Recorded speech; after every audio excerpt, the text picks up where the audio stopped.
This is rental car number 64, and today I'm driving the 2017 Ford Focus SE. This is a four-door compact car that retails for about $19,000.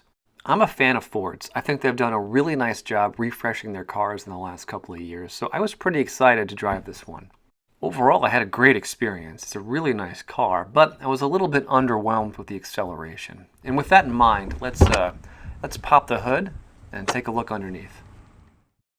So this is a 2-liter 4-cylinder engine, and it's officially called a 2-liter Ti-VCT direct injection i4 engine with flex fuel. That is a mouthful. What you need to know is that it's a 6-speed automatic, kicks out 159 horsepower, and goes 0 to 60 in 8.5 seconds, which I guess is okay. Fuel economy wise though, you do very well. 30 miles per gallon in the city, 40 on the highway with a 12.4 gallon tank. Alright, so all that stuff is great, especially the fuel economy part. My biggest complaint is acceleration with this car.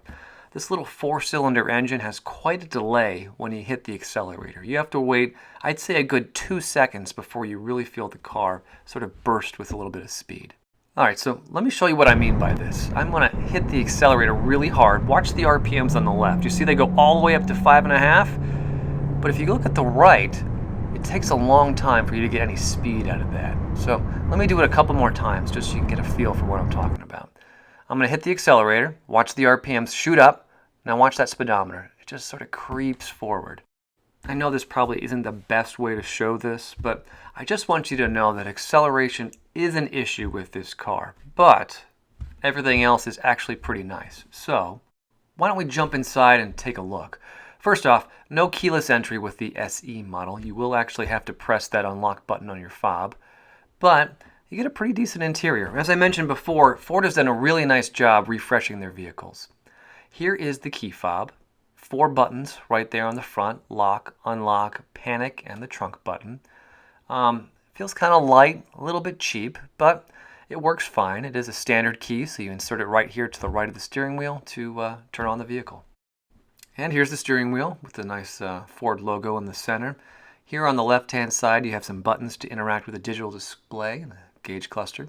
You also have your cruise control buttons right there. And then you have your buttons to interact with the entertainment and phone features in the car.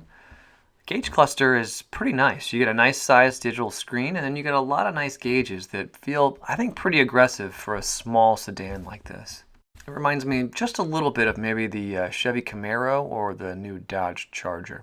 Anyway, all the gauges are nice and big, easy to view, and that digital screen has some really bright colors. I was able to see it really clearly in bright sunlight and late at night. Now, there are a lot of screens you can cycle through to see information about the car. This one was my favorite because you have that little car icon on the right-hand side, and it shows you whether doors are open, headlights are on, things like that, which I thought was kind of a neat way to do it. And to the left of the steering wheel, you're going to get all your standard buttons, your window controls, your mirror controls, lock and unlock buttons, along with a dial to set the headlights and some additional features to adjust the brightness of that digital display. The center console includes a small digital screen along with all your standard buttons.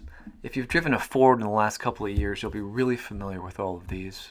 Everything works pretty well, so let's go over it one by one. First, you have some vent controls right here to the left and right of the digital display, along with some nice sized vents to control your airflow. No problems here, everything worked fine. The screen in the center console is not a touch screen and is a little bit small, but it works really well. I had no trouble seeing it while I was driving, and you can interact with these buttons right here on the bottom. Pretty simple, nothing too fancy. And below there you get additional buttons and knobs to control the radio and all the rest of the entertainment features. I like that a lot of these buttons are large and centrally located. I found it pretty easy to find what I was looking for pretty quickly, even though I was in a car that I wasn't familiar with. And then a little bit further down, you get your climate controls. I'm usually a little bit finicky about climate controls. I just get annoyed when they don't work well, but Ford has done a nice job here. Everything is organized really well. You get nice large buttons, and I was able to set the temperature to a comfortable setting pretty easily and quickly.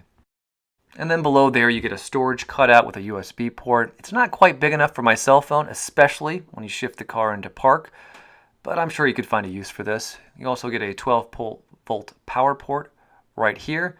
And speaking of the gear shift, I mean, it works fine. It's a little bit clunky in my opinion, but overall, no complaints. And then a little bit further down from there and to the left, you get a standard parking brake. Works fine, no complaints here. You also get two nice sized cup holders. That's my mango tea, pretty good.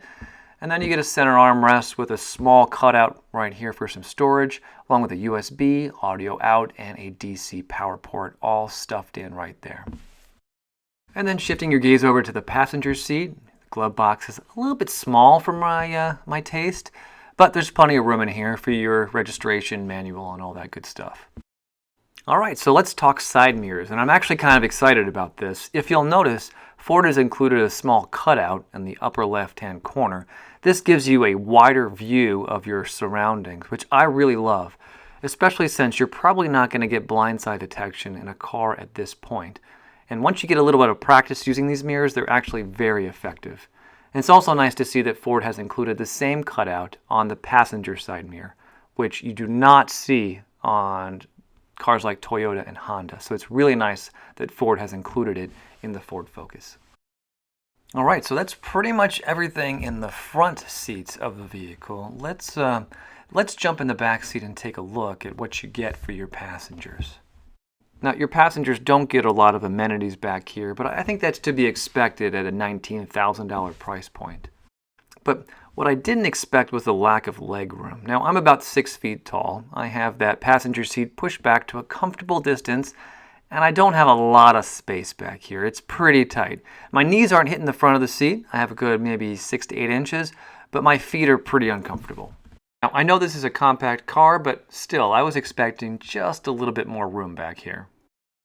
And it's also worth noting that there is no center armrest. It's just a blank spot right here. And then on the back of the center armrest for the front seats, you typically maybe get some vents or some USB ports right here, but on the Ford Focus, there is nothing. Just a small cutout at the bottom to store some items. And there also are no handles above the windows. Typically, you have something here to help you get in and out of the car, but you do get these nice hooks. Let me give you kind of a close-up right here. So there is a spot to hang your jacket. All right, so that's the back seat. Let's close things out by taking a look at the trunk. And I think this is where some of that space that I would have liked to see going to your passengers has gone, because you do get a nice sized trunk space with the Ford Focus. Here's what it looks like. Once those glare gets out of the way, you'll see that you have a pretty nice sized storage area back here that can haul around a lot of suitcases. Also, the seats in the back do collapse. You just have to push on this small little button right here, and the seats fold forward, relatively easily. I was able to do it one-handed, holding a camera, first try. And then once you get those seats folded down, you really do have a lot more room so that you can haul maybe some longer items. And you can see that it goes all the way through right there. All right, so that's pretty much everything on the 2017 Ford Focus SE. This is a nice little compact car. Kind of like that this one came in bright red. It made it feel a little bit nicer. So after putting my standard 146 miles on this car, I think I'm going to give this one 3 stars. Don't get me wrong, this is a very nice little compact car. I enjoyed driving it quite a bit, but if I was going to rent something again or buy something, I think I'd go probably with a Civic or a Corolla rather than the Ford Focus. But that's just me. If you feel differently, let me know. I'd love to hear from you in the comments below. All right, that's it. Thank you so much for watching, and I hope you join me next time when I rent the brand new 2018 Chevy Suburban. I'll see you then.